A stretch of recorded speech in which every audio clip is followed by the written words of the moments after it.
اس صورت میں اللہ سبحانہ و تعالی نے ان کا بچھڑے کی پوجا کرنے کا بھی تذکرہ کیا ہے، جو زیورات کو اکٹھا کر کے سامری نے، جو ایک حضرت موسیٰ علیہ السلام کی قوم کا ایک شخص تھا، اس نے وہ زیورات جمع کر کے بچھڑے کی شکل دی، اس سے آواز پیدا ہونے لگی تو اس نے کہا موسیٰ بھول گئے، خدا ڈھونڈنے کہیں اور گئے، یہ ہمارا خدا ہے، تو لوگ قوم نے بچھڑے کی پوجا شروع کر دی۔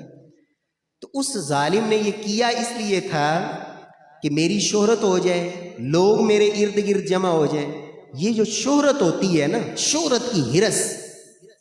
میرے فالورز بڑھ جائیں، یہی آج کل کے جدید آپ کہہ سکتے ہیں نا کہ مجھے فالو کرنے والے لوگ جو ہے نا ان کی تعداد بڑھ جائے۔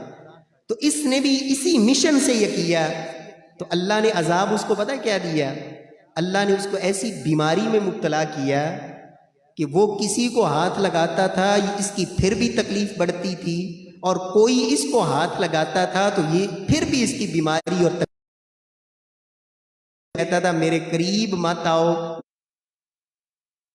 نہ کوئی مجھے چھوئے نہ میں کسی کو چھوؤں۔ یعنی وہ جو ایک ہرس تھی نا شہرت کی، اور میرے ارد گرد مجمع بڑا ہو جائے اور لوگ میرے مرید بن جائیں، رب نے دنیا میں اس کو یہ سزا دی کہ نہ اس کے کوئی قریب آ سکتا ہے اور نہ یہ خود کسی کے قریب آ سکتا۔ ملیں گے ان کو صحابہ پہ تبرہ بازی کرنا،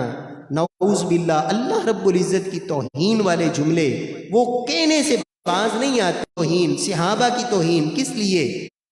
بہت سارے ایسے، کیا شہرت، ہرس، اور اس کی جو لالچ ہوتی ہے نا شہرت کی، یہ انسان کو ذلیل کرتی ہے۔